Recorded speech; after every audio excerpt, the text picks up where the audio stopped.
Hello, this is Abdurrahman Al-Fintukh and I will be explaining the surface anatomy of the kidneys. So it is important to know the exact location of the kidney in relation to the vertebral column and also the rib cage, because the surface anatomy is important in surgeries and also in palpating at different organs in the abdominal and thoracic cavities.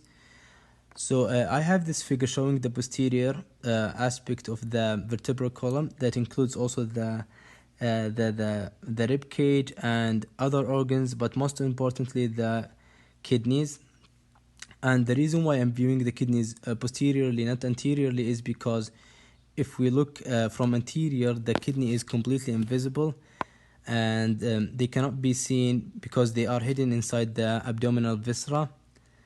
And let us talk about the kidneys in particular. So both of the kidney, they are similar in shape, but when it comes to the position, they are slightly at different levels.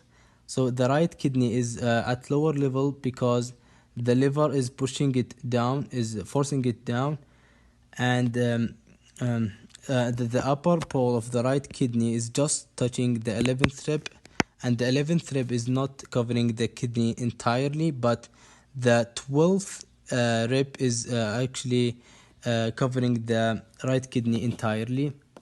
And both of these ribs also are known as the floating ribs, because they are never reach up to the front. The lower pole of the right kidney is reaching up to the third lumbar vertebrae. Now let us took a look to the left kidney. It is obviously higher when it comes to the vertebral level, because there is no liver present in the left side, and it is just the stomach and the spleen. The left kidney is reaching above the level of the 11th rib, and the posterior surface of the left kidney is covered by both of the floating rib, the 11th and the 12th. That means it is more protected as compared to the right kidney by the rib cage. Also, its lower, or let us say inferior pole, is reaching up to the level of the second lumbar vertebrae.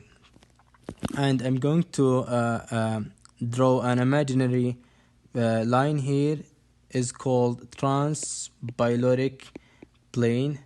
Transpyloric plane is important to describe the abdominal visceral organs, and I'm using it here especially to compare between the right and left hilum.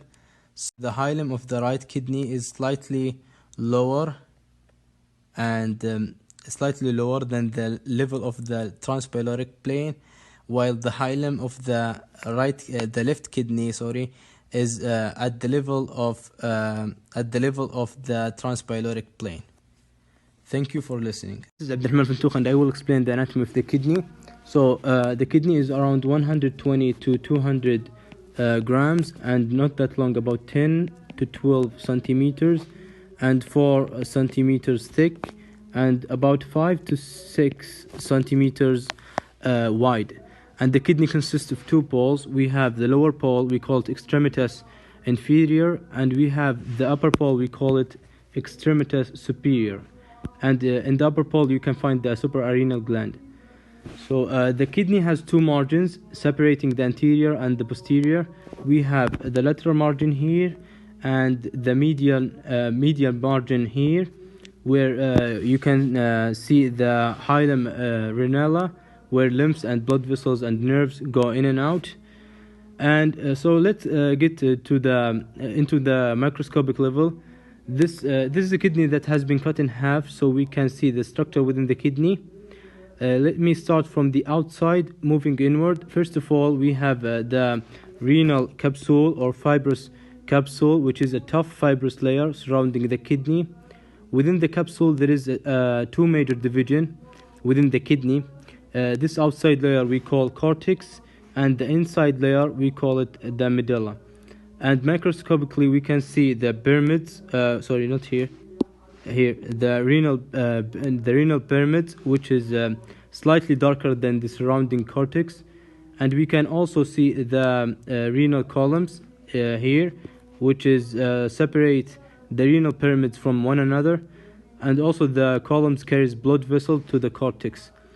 um, the urine. Let's talk about the urine. The urine is carried by the small tubules called collecting ducts, which run down through the renal pyramids, and then through something called the renal papilla, and which is where the pyramids make the minor calyx, and from the minor calyx then flows the urine flows from the minor calyx to the major calyxes here, which empties into the renal pelvis and eventually flew to the ureter here. Bismillah ar-Rahman ar-Rahim. My name is Aziz Ahmed Traigi. Today I'm going to talk about the kidneys and its blood supplies and venous supply and venous and lymphatic drain of the kidneys. So, of course, the kidneys are the primary functional organ of the renal system. They are essential in hemostatic functions such as the regulation of the electrolytes, maintenance of acid-base balance, and of course the regulation of blood pressure. They serve the body as a natural filter of the blood and remove wastes that are exerted through the urine. So we have here a little description about the kidney. It filters the blood and secretes urine to eliminate toxic substances and wastes from the body. So when we talk about the blood supplies, we can say that the blood supply is we have renal arteries and we have aorta, abdominal aorta, and we have inferior vena cava, and we have renal veins. So we should save these four things because we can say in conclusion, the blood to kidney, we have the abdominal aorta and the renal artery, left and right. And from the kidney, we have the renal vein, of course, right and left, and we have the inferior vena cava. So, when we talk about the nerve supply, we can say that the renal nerves arise from the superior mesenteric ganglion and enter the hilum of each kidney. They follow, of course, as we can say, they follow branches of the renal artery to reach individual nephrons. I have some photos. So this is the blood supply and the venous supply, and this is the nerve supply. These nerves consist mostly of sympathetic fibers that regulate the blood flow into and out of each nephron, and those control the rate of filtration and urine formation. If the blood pressure falls, they also stimulate the nephron to secrete renin, which ultimately restores blood pressure by mechanisms. We have this photo here. It's talk about the parasympathetic fibers leads into contraction of smooth fibers in ureter and bladder and relaxation of smooth fibers. Sympathetic fibers cause the opposite effect. Sympathetic fibers to kidney are vasomotor comes from renal plexus. So this is a photo for venous drain. We can see the arcuate vein, the superior trunk, the main renal vein, the inferior trunk here, and the interlobar vein. I'm sorry about the photos, but my possibilities is not very highly. I just have this program. So here also we have the venous. Drain. We can see the interlobar arteries, interlobar veins, And this is the photo of nerve supply, renal plexus, and the sympathetic and regulation blood flow to the kidney by causing vasodilation or vasoconstriction of renal arteries. This is the veins, spinal nerves.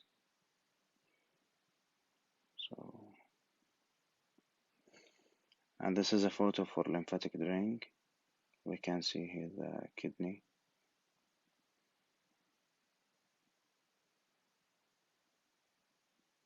Lateral aortic nodes located at the origin of renal arteries, filtering and phagocytosis, proliferation of lymphocytes. And here we have like 7 points. And that's it from my side. And thank you very much for listening. And I want to special thanks for Dr. Muhammad Juma for his patience with us and for his kindness. And I'm sorry for my possibilities because I don't have a lot of resources. I'm outside of Riyadh and I just have my cell phone. So thank you very much. And today, inshallah, I will talk about the ureters. The ureters are a tube made of smooth muscle fibers that propel the urine from the kidney to the urinary bladder. The ureters attach to the hilum of the kidney to the posterior of urinary bladder. Here we see this is the urinary bladder and this is the posterior of the urinary bladder. And as we know, we have the right ureters and we have left ureters. We will start by the right ureters. In the interior of the right ureters, we have here the duodenum. Just see the digestive, and we will understand more. Just hide. Okay, here the duodenum. If we hide the duodenum, we will see the right ureters. Here just hide it here. Yes, this is the right ureters, and also we have the terminal part of the ileum. Just if we hide the ileum, now we see the right ureters. So the duodenum and the terminal part of the ileum is located anterior to the right ureters. And also we have some vessels that related to the colic, and also we have the right testicular vessels in male and the right ovarian vessels in a female.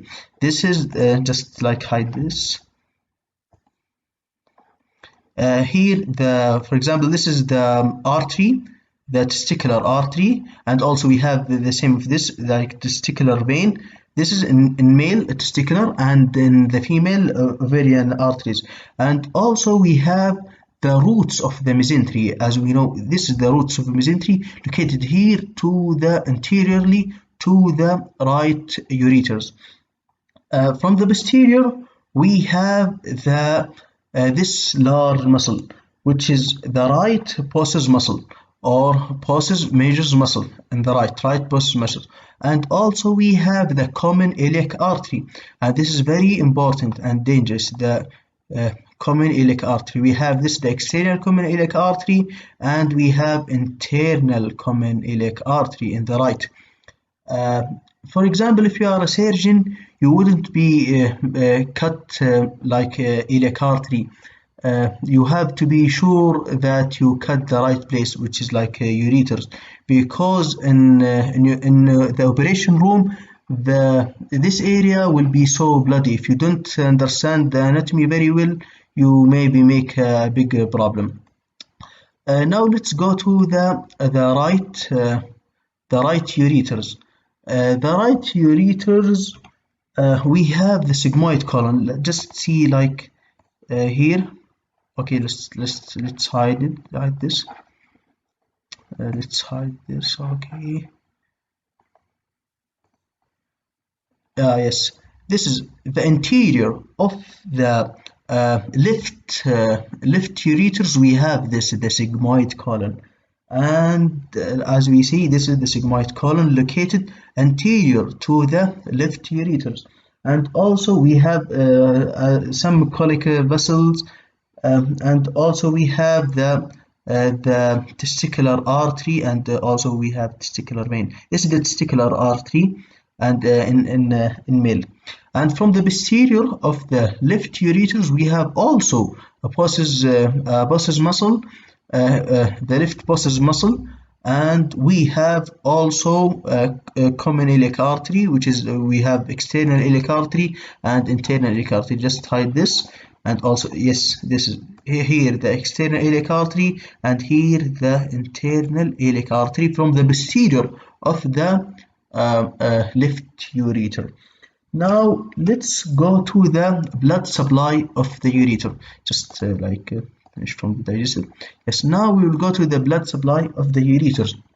In the upper of the ureters is supplied by the renal artery. Here we see here, this is the renal artery. Here from the upper part of the ureters, supplied by the renal artery. Here the renal artery, and also from in the right the same. Here this is the renal artery.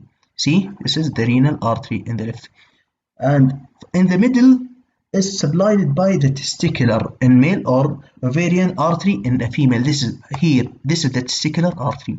See, this is here. This is the testicular artery. The ureters is from the middle is supplied by the testicular artery. The ureters in the pelvis, here, see, like in the pelvis, is supplied by this artery, which is called superior vesical artery. Here, this here, this is superior vesical artery from the right, and we have superior vesical artery from the left to supply the ureters from the pelvis area. What about the lymphatic drainage? The lymph drains to the lateral aortic nodes. Here, this is the lateral aortic nodes. You see this is just to see it very clearly. Here, see this the green ones. Here. This is the green ones. We call this the lateral aortic nodes. And also lymph drains also to the iliac nodes. Here we have the iliac nodes. This is here, we call this the iliac nodes. So we have lymph drains to the lateral aortic nodes and iliac nodes. And what about the nerve supply?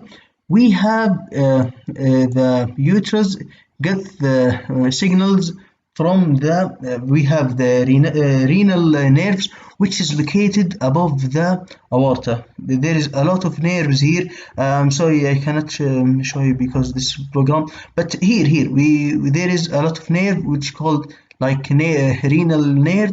The ureters get supplied from this renal nerve, and also like the testicular or ovarian nerve, and also the hypogastric plexus in pelvis. This is hypogastric plexus. See all see this is in the yellow. Sorry. This is in the yellow. This is the hypogastric plexus. This is superior, and this is the right hypogastric plexus, and this is the left hypogastric plexus. And also this is get a signal to and this nerve supply to the ureters, and the afferent fibers of this afferent fibers travel with the sympathetic nerves and enter to the spinal cord from the first and second lumbar. This is first lumbar, and the second lumbar goes to the spinal cord. I hope I cover everything. Thank you. Assalamu alaikum wa rahmatullahi wa barakatuh. My name is Mishal Frayana, and today I will talk about the anatomy of suprarenal gland with its blood supply and nerve supply and lymphatic drainage. We have two suprarenal glands in our body, as we can see here and here. The two suprarenal glands are yellowish retroperitoneal organs that lie on the upper poles of the kidney. As we can see, they are surrounded by the renal fascia and separated from the kidneys by the perineal fat. Each gland has a yellow cortex and dark brown medulla. What we can see here is the cortex, not the medulla, because the medulla is inside the suprarenal gland itself. I will talk about the left suprarenal gland now. It's crescentic in shape, as we can see, not pyramidal. Extend along the medial border of the left kidney from the upper pole to the ileum. It lies behind the pancreas, the liver sac, the stomach, and it rests posteriorly on the diaphragm. Now we are moving to the right suprarenal gland. The right suprarenal gland is pyramidal in shape, and it's on the upper pole of the right kidney. It lies behind the right lobe of the liver and extends medially behind the inferior vena cava, and also it rests posteriorly on the diaphragm. I will talk about the blood supply. We have three arteries supplying each gland. We have superior suprarenal artery and middle suprarenal artery, and we have the inferior suprarenal artery, and the same on the right suprarenal gland. The superior suprarenal artery comes from inferior phrenic artery, and the middle suprarenal it comes from aorta. Sorry, I cannot show the main arteries because there is a problem in this application. Every time I show it, it kicks me out. And the inferior suprarenal artery, it comes from renal artery. Now I will talk about the veins. A single vein emerges from the ileum of each gland, as we can see. The right suprarenal vein drains into the inferior vena cava, and the left suprarenal vein drains into the left renal vein. Now I will talk about the nerve supply. We have one nerve in each gland. We have right suprarenal plexus and left suprarenal plexus, as we can see here. It distributes sympathetic fibers to the suprarenal glands, in particularly its medullary portion. As for example, if we have accident, we need adrenaline, and the nerves stimulates the hormone. These fibers arise from the celiac plexus, the celiac ganglion, the phrenic nerve, and the greater splenic nerve. Now we are moving to the lymphatic drainage. The lymph drainage is to the lumbar lymph nodes by adrenal lymphatic vessels. These vessels originate from the two lymphatic plexus, one deep to the capsule and the other in the medulla. As I said before, there is a problem in this application. I cannot select the lymph nodes that I want. I hope my explanation was clear. I tried to shorten it as much as possible, and